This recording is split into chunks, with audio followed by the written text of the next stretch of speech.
Rain lashed against my apartment windows as I paced across the faded carpet, my cell phone clutched so tightly in my hand that my knuckles had turned white. 3 days without sleep had left me in a state beyond exhaustion, hovering somewhere between rage and desperation as I stared at my laptop screen, the empty folders mocking me where hundreds of hours of design work should have been.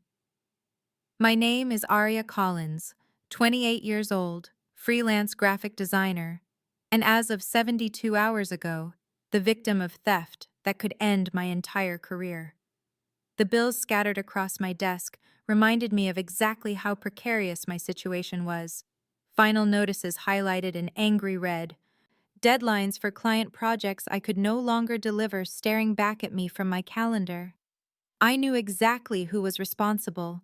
Jake, my ex, the man who had spent 6 months convincing me he had changed before disappearing with my external hard drive and every backup file I had so carefully maintained. The timing was too perfect to be coincidental. Right before my biggest deadline of the year, a portfolio that would have secured a contract with Meridian Publishing. Now I had nothing but excuses and a gnawing suspicion about why he had really come back into my life. My fingers trembled as I pulled up his contact and hit dial, rehearsing the words I would hurl at him when he answered. The phone rang 5 times before someone picked up, silence greeting me from the other end. I launched immediately into the speech I had been mentally composing for hours. "Listen, Jake, I know you took my client files," I said, my voice hoarse from lack of sleep and too much coffee. The silence stretched on, but I could hear breathing, which only fueled my anger. "If you don't return them by midnight," I continued, pacing faster now, "I'm not just going to the police. I'll go straight to the Castellis about what you did last summer." The threat had slipped out before I could think it through, a reference to something Jake had drunkenly confessed months ago about working for some powerful family in the city. He had seemed terrified even mentioning it, which made it the perfect leverage. The breathing on the other end of the line changed, became more measured, controlled. That was when I pulled the phone away from my ear and looked at the screen, a cold wave of realization washing over me. The number was similar to Jake's, just one digit different. In my exhausted state, I had misdialed. I was about to apologize, to hang up and try again with the correct number, when a voice finally spoke from the other end. A deep voice, smooth as aged whiskey, with an undercurrent that sent chills racing down my spine. "And what exactly," said the stranger, "did Jake do for the Castellis last summer?" My blood turned to ice as I realized my mistake might be far worse than a simple wrong number. And now please stop and subscribe to my channel. Every subscriber brings me closer to 1,000, which helps me keep these stories alive and coming your way. If you're enjoying this video, don't forget to like it and drop a comment telling us where you're watching from. It's always amazing to see how far these tales travel across the world. Now let's continue. I barely had time to process what was happening before my phone buzzed with a text. No words, just an address. My address. A cold wave of dread washed over me as I stumbled to my window, peering through the rain-streaked glass to the street below. A sleek black Lamborghini had pulled up to the curb, its engine still running, headlights cutting through the evening mist. This couldn't be happening. I backed away from the window, my heart hammering against my ribs as I tried to make sense of the situation. Wrong number. Just a wrong number. But I had mentioned the Castellis, a name Jake had whispered with such fear that I had filed it away as leverage without fully understanding the weight it carried. My buzzer rang, the harsh sound slicing through my panic. I didn't answer it. Then my cell phone rang again, the same unknown number from before. I let it go to voicemail. Seconds later, 3 sharp knocks echoed from my apartment door. Impossible. The security door downstairs had been broken for months, requiring a key or someone to buzz visitors in. My fingers trembled as I approached the door, pressing my eye to the peephole. The distorted fish-eye view revealed a man in a perfectly tailored suit, tall and broad-shouldered, his posture radiating authority even through the tiny lens. His face was all sharp angles, strong jaw, high cheekbones, and eyes so intensely dark they seemed to absorb the harsh hallway lighting rather than reflect it. I pressed my back against the door as if my weight could somehow keep him at bay. Another series of knocks, more insistent this time. My phone buzzed again with a text. "Open the door, Aria. I know you're home." The use of my name sent another surge of fear through me. How did he know who I was? The logical part of my brain screamed to call the police, but something told me that would only make things worse.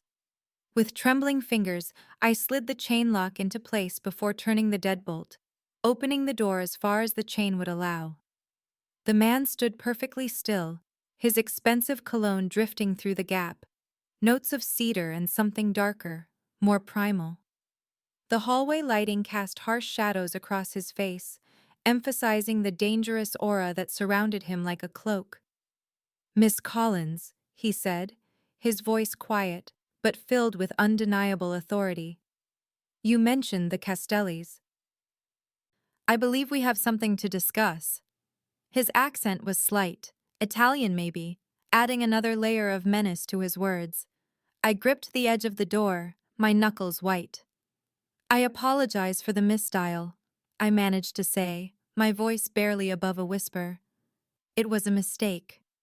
"There are no mistakes, only opportunities," he replied, his dark eyes never leaving mine. "You have exactly 30 seconds to open this door before I remove it from its hinges. The matter is urgent, and this hallway is not the place for our conversation." The worst part wasn't his threat.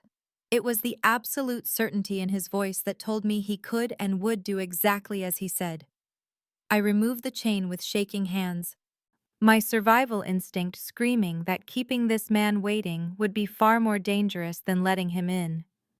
He entered my apartment with the confident grace of someone accustomed to owning any space he occupied, his gaze sweeping over my modest living room, taking in the scattered design mock-ups, the half-empty coffee mugs, the life of a freelancer laid bare.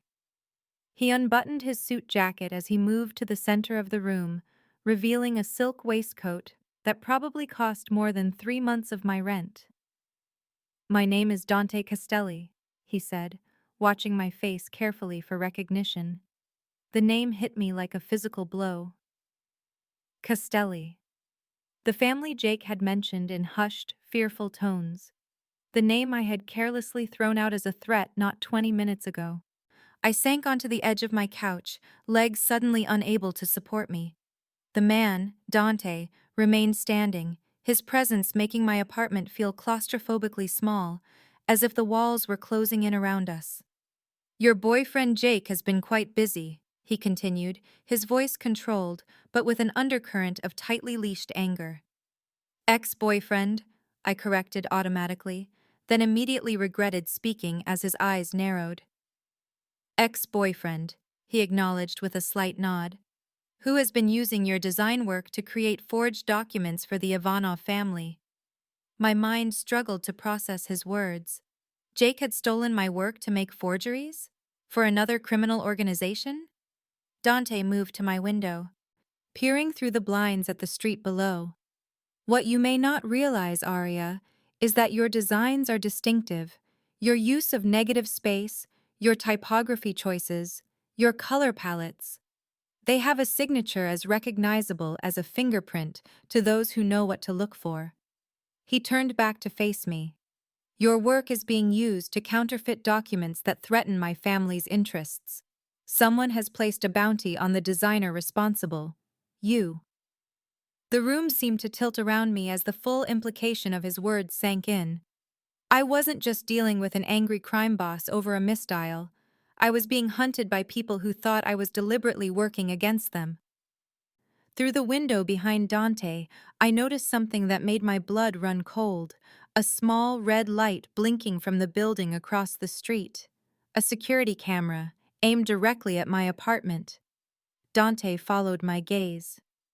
"The Ivanovs have been watching you for 3 days," he said matter-of-factly. "They know Jake's connection to you. They believe you are working together. Until 20 minutes ago, I was preparing to deal with you both." He paused, studying my face. "But that phone call changed things. Your surprise was genuine. Your fear is real. And now I find myself in the unusual position of potentially protecting someone I was planning to eliminate." I wrapped my arms around myself, suddenly cold despite the warmth of my apartment. "What do they want?" I asked, my voice barely a whisper. "The templates, the originals, the source files. Everything they need to continue without Jake or you. And they will eliminate anyone who could identify their forgeries, including the designer whose style they are copying." A flash of headlights swept across my apartment walls, the sudden brightness making both of us turn toward the window. Dante moved with surprising speed, pulling back the blind just enough to look outside without being seen. His entire demeanor shifted, the controlled businessman replaced by something more dangerous, more predatory.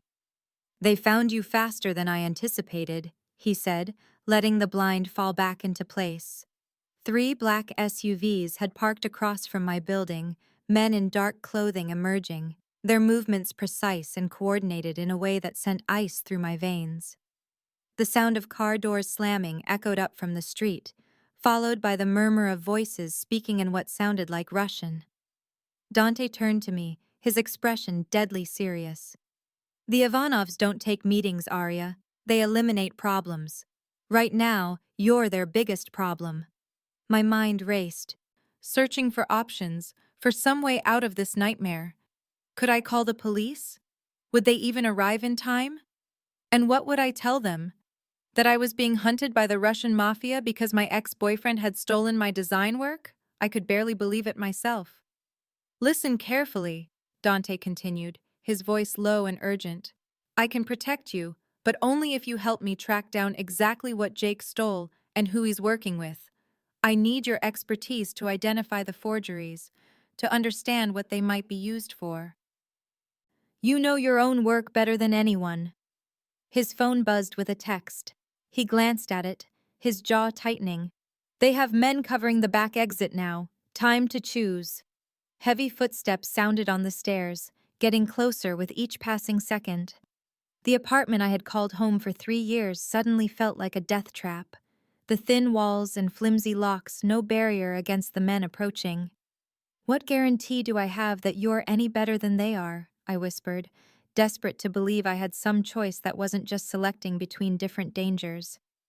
Dante's eyes locked with mine, intense and unwavering. "The Ivanovs traffic women and children. I eliminated that part of my family's business the day I took control. I have killed many people, Aria. I won't pretend otherwise, but never an innocent." The footsteps had reached my floor now, moving deliberately down the hallway toward my door. "You have approximately 30 seconds to decide, Aria. Come with me and live, or stay and face the Ivanovs alone." In that moment, my options crystallized with brutal clarity. Trust the devil standing before me, or face the devils coming down the hall.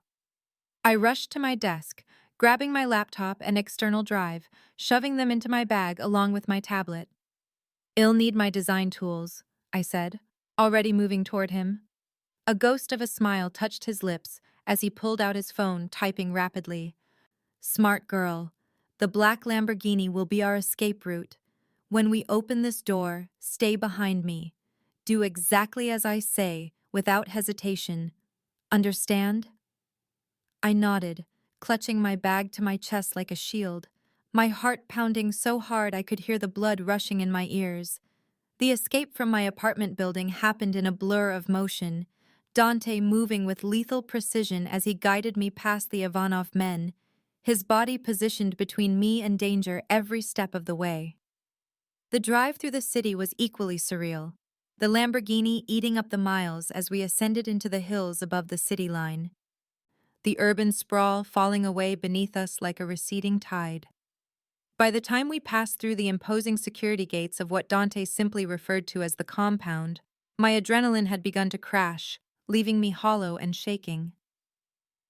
The mansion that emerged as we rounded the final curve of the private road was unlike anything I had ever seen outside of architectural magazines.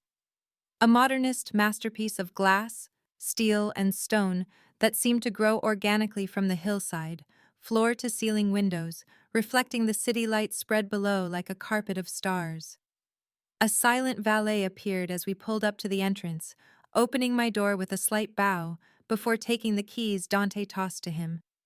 The interior was even more breathtaking, soaring ceilings, minimalist furnishings that I immediately recognized as museum-quality pieces, art that even my untrained eye could tell was original and priceless. Staff materialized and disappeared like ghosts, their movements so precisely choreographed they seemed to anticipate Dante's needs before he expressed them. A woman in her 50s with silver-streaked hair and a perfectly tailored black dress appeared, listening to Dante rapid Italian before turning to me with assessing eyes. She led me through the winding halls to what Dante called the East Wing, opening double doors to reveal a suite that was easily 4 times the size of my entire apartment. The bedroom featured a platform bed that could have comfortably slept 5, surrounded by windows showcasing the panoramic city view, now partially obscured by gathering storm clouds. The bathroom was a temple of marble and glass, the closet already stocked with clothing in exactly my size, as if they had been expecting me all along. When the woman, who introduced herself simply as Alessandra, left me alone, I sank onto the edge of the bed, running my fingers over sheets that felt like liquid silk against my skin. The door opened again as Dante entered without knocking, a subtle but clear message about who controlled this space despite its apparent luxury. "My home is now your fortress, Aria," he said, moving to stand before the windows, his silhouette stark against the cityscape below. "No one enters without my permission. Nothing leaves without my knowledge." The words should have terrified me, yet I found myself studying the strong line of his jaw, the confident set of his shoulders, the graceful way he moved despite his obvious power. I was safer here than I had been in my apartment, yet far less free. A beautiful cage was still a cage, no matter how exquisite its design or how dangerous the world outside had become. Days blurred together as Dante and I worked side by side in his state-of-the-art home office, analyzing my design portfolio piece by piece, identifying what Jake might have stolen and how it could be manipulated. The work was intense but focused, our conversations strictly professional as we methodically built a catalog of potentially compromised files. I found myself surprised by Dante's eye for detail, his ability to ask precisely the right questions about color schemes and typography choices, showing an understanding of design principles that seemed incongruous with his otherwise ruthless demeanor. On the 5th night, after hours hunched over screens comparing digital watermarks, he stood abruptly, rolling his shoulders to release tension. "Follow me," he said, his tone making it clear this wasn't a request. I trailed behind him through corridors I hadn't yet explored, until we reached a door secured with both keypad and fingerprint scanner. The room beyond took my breath away, not because of its luxury like the rest of the mansion, but because of what filled it. Canvases lined the walls, others stacked carefully against them, all in a style that blended classical technique with modern sensibilities, studies of light and shadow that captured emotion with haunting precision. A painting of a young boy standing beside an older man, their resemblance unmistakable, dominated the far wall, the love between them palpable even in brushstrokes. "I studied art in Florence before my father was killed," Dante said softly, moving to stand before the portrait. "The day I buried him was the day I buried that part of myself. This studio has remained locked for 7 years. No one else has seen these." The evening light filtered through skylights, casting long shadows across the space, illuminating dust motes that danced in the air like memories disturbed after long stillness. I moved slowly among the paintings, recognizing the same hand that had created the portrait, but showing progressive darkness. The later works exploring themes of loss and rage with brutal honesty. You have extraordinary talent, I said finally, stopping before a canvas that showed a single ray of light piercing absolute darkness. Why hide it away? He didn't answer immediately, and when I turned to look at him, I found his gaze fixed not on the painting, but on me. Something vulnerable in his expression that I hadn't seen before. My father believed beauty and business should remain separate, he finally said. That creating art would make me soft when I needed to be hard. After he was murdered, I needed to become the man who could protect our family, not the boy who dreamed of galleries in Rome. The confession hung between us, shifting something fundamental in how I saw him. Not just the dangerous crime lord who had upended my life, but a man who had sacrificed his passion for duty, who understood creation as intimately as destruction. I reached out unconsciously, my fingers almost touching his arm before I caught myself, the moment of connection both electric and terrifying in its implications. The morning after Dante revealed his studio, my phone vibrated with a text from an unknown number. I knew immediately who it was. Aria, it's Jake. I'm being set up. Need to talk. Urgent. Please. I stared at the screen, conflicted emotions warring inside me. After a week at the compound, my understanding of Dante had evolved from fear to something more complex. The way his eyes lingered on mine when we worked late into the night, the gentle way his fingers had brushed mine when passing documents, the vulnerability he'd shown in sharing his art. Yet here was Jake, the man I had once trusted enough to share my life with, claiming innocence. I texted back cautiously, asking for proof it was really him. He responded with a reference to our third date, something only he would know. Against my better judgment, I agreed to meet him at Blue Jay Cafe, a public place where I thought I would be safe. Sneaking out of the compound proved surprisingly easy, almost suspiciously so. I told myself Dante was occupied with business meetings, but guilt gnawed at me with every security camera I carefully avoided. The cafe was busy when I arrived, the hum of conversation and clinking cups creating a false sense of normalcy that had been absent from my life since that fateful phone call. Jake was already there, looking haggard and nervous, his eyes constantly darting toward the door. I slid into the seat across from him, keeping my bag close, my laptop inside it, along with a small tracking device I had discovered Dante had placed there. I want to know exactly what you've done, I said without preamble. Jake leaned forward, his voice low and urgent. These Castellis are monsters, Aria. They're using you just like they used me. I was forced to do those designs. They threatened my sister.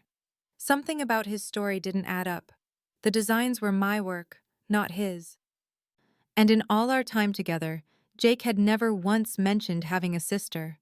I noticed other details then, small but significant. The cafe had emptied of other patrons without me realizing it. The barista was watching our table with unnatural intensity. Two men by the window sat with untouched coffees, their postures too alert, too ready. I could almost hear Dante's voice in my head, warning me about the Ivanovs, about their methods. The trap was closing around me, and I had walked right into it.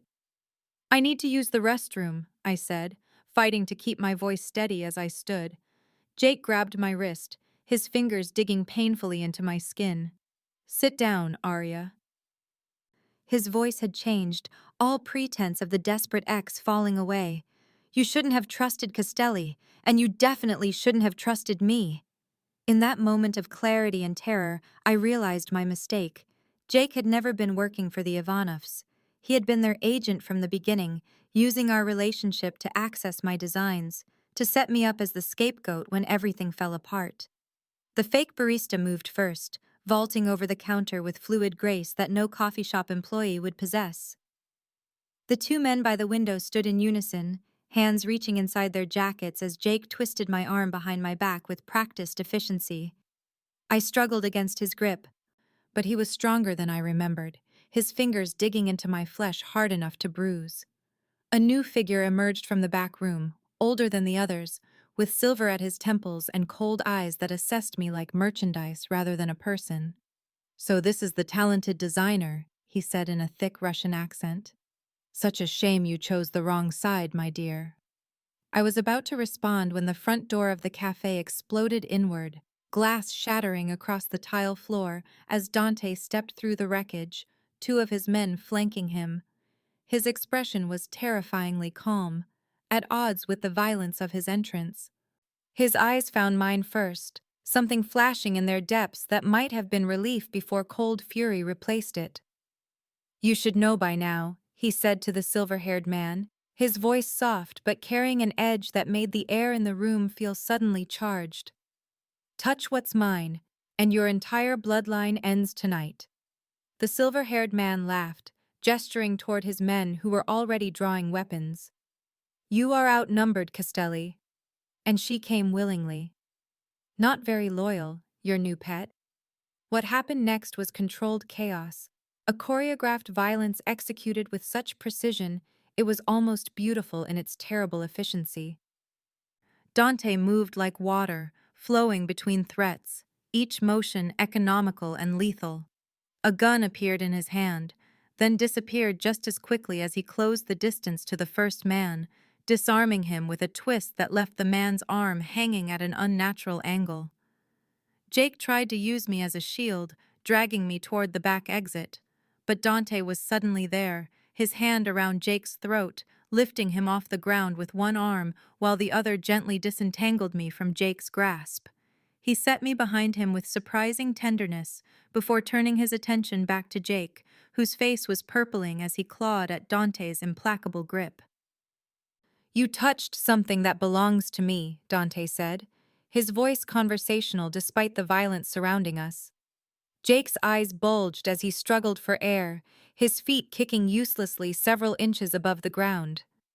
Dante released him suddenly, letting him crumple to the floor gasping. Then Dante turned to me, his expression unreadable as he studied my face. "You left the compound without permission," he said simply. His men had subdued everyone else in the cafe, the situation controlled with brutal efficiency. I could not look away from his eyes, could not hide my shame at betraying his protection, nor my wonder at his arrival despite that betrayal. "You knew," I whispered. "I always know where you are, Aria," he replied, reaching out to brush a strand of hair from my face, his touch incongruously gentle against the backdrop of violence. "The question is why you would ever doubt that I would come for you."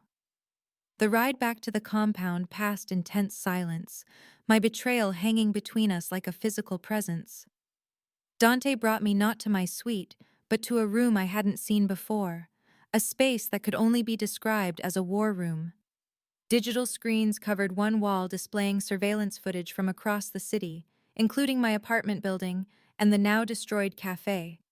Tables were laden with documents, my design work spread out alongside what I now recognized as forgeries, subtle differences visible to my trained eye. The mansion had been placed on full lockdown, armed men patrolling the grounds visible through bulletproof windows. Jake had been brought separately, now secured somewhere deep within the compound for questioning. Dante moved with contained fury as he laid out the full conspiracy, pointing to documents that proved Jake had been working for the Ivanovs from the beginning. They had recruited him specifically to get close to me, to gain access to my distinctive design style. My work had been modified to create diplomatic documents, financial records, and government credentials that would implicate the Castelli family in crimes actually committed by the Ivanovs. If their plan had succeeded, federal authorities would have dismantled Dante's organization while the Russians expanded unchecked.